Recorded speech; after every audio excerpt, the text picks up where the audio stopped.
hats off to Josh and Yellow Jackets. And DeVos is really good. Is another dimension. I continue to mispronounce that young man's name, and I don't like doing that. Alvarado is good, and obviously the plan early on was just to drive it.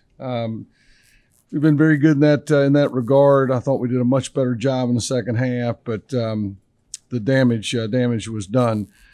DeVoe gives them another dynamic kid that can keep his bounce alive with his left hand and finish plays. I really liked Usher coming in, and just such an aggressive kid. I really admire him on the offensive glass, and Josh has a legitimate front line with the two big kids, and they were obviously more aggressive, more connected than my team was on throughout the game, and that is discouraging. But we'll be back. Better days ahead for the Hokies. Mike, what tough shooting night for you guys? What about their defense? They did tough shooting.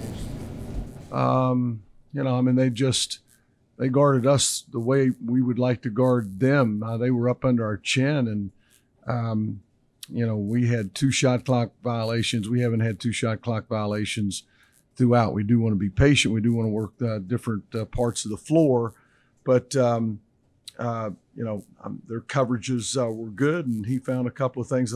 Again, I thought we attacked it much better in the second half. I wish we'd attacked it that way in the first half, but Josh's, that zone was bothersome. They shot over 2% from the field. I guess probably going into the game, you knew that they were trying to score the paint on you, like they do everybody there.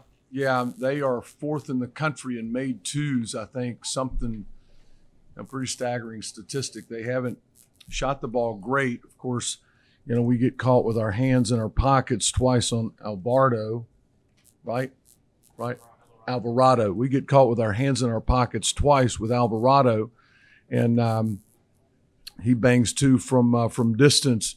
When things aren't going well, when you're not playing well, when you're not engaged and playing the game the right way, those things tend to happen. So yeah, I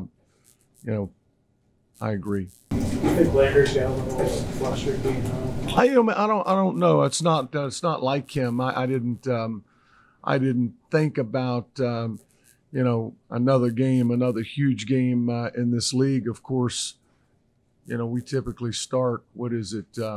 We typically start 3 from Georgia, but Naheem didn't have the right look. I thought they both played better in the second half. I don't think that had anything to do with it. I may be wrong. That is not that would be uncharacteristic of him. He's a basketball player, and I don't care where basketball players are playing at home, on the asphalt, wherever it may be. Basketball players play the right way, and so I don't know that I necessarily agree with that. Like 4 straight losses, what do you kind of need to recapture or get back to get back? Just the energy and that is required game in, game out, Mark. When we were rolling, and we've rolled for much of this season, we're up on our toes and our shoulders are back, and we're engaged, and we are enjoying competing with one another. Back on our heels a little bit right now, and the only way to come out of that is to play winning basketball. And winning basketball, we know what that is all about, and I feel quite certain that Thursday's practice will be interesting. We will get some things squared away and expect to play much better on Saturday against Boston College. Like, what were you hoping to do either in terms of defending them in the paint or defending Alvarado? Well, what we've done all year. Michigan State, throughout the course of this season, we are typically outsized in the backcourt, in the front court. For lack of a better expression, bow your neck, toughen up and, keep the ball in front of you and keep it out of the ACC. That is, critical real estate there in the middle of that lane, and every league floor has the ACC logo. We want the ball in the ACC logo as much as we can get it there offensively. Conversely, on the defensive end, we got to do everything we can to keep it out of there. And it was though DeVoe and Alvarado and Bubba Parham to some degree, made a living in that area in the first 20 minutes. So, a number of things to shore up. That will be, a great deal of time and effort will be concentrated on that part of it. When Georgia Tech went on that 15-2 run in the first part of the first half, was there any sense of panic amongst the players that the game might get out of hand? I didn't think so. You've seen so many situations. How many games are you into this thing now? Almost 25, I think. Next best action, let's figure it out, and possession by possession. We're down. We've been down 14 at home. North Carolina come back and win the game. We've been up, by a good margin, and teams come back. It's a part of it. Josh's bunch got out to a nice start at the basket.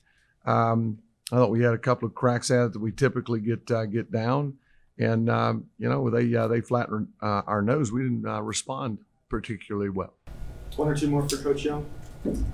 Curious, the high ball screen that they run, and they do it a lot. What makes that difficult to defend? Well, Alvarado makes it difficult with his ability. He's an old guy now. He's a junior. He's played a lot of basketball. I can remember playing that kid at Wofford his freshman year. But he's a man now, and he's played a lot of basketball in this league, so he can come off that thing and take up the space and keep your point guard. My point guard is a strong young man as well, and Beatty, and keep you on his hip and kind of play with you, New York City point guard. He knows what he's doing. He's smart. And, that makes your post player hold on a little bit longer. Now he's downhill. He's waiting for that hedge to leave so he can step on the gas. Wabisa picked up an early foul because of that. And now he's spraying the thing, in different corners. So, he had an awfully good game. So the high ball screen was certainly effective tonight.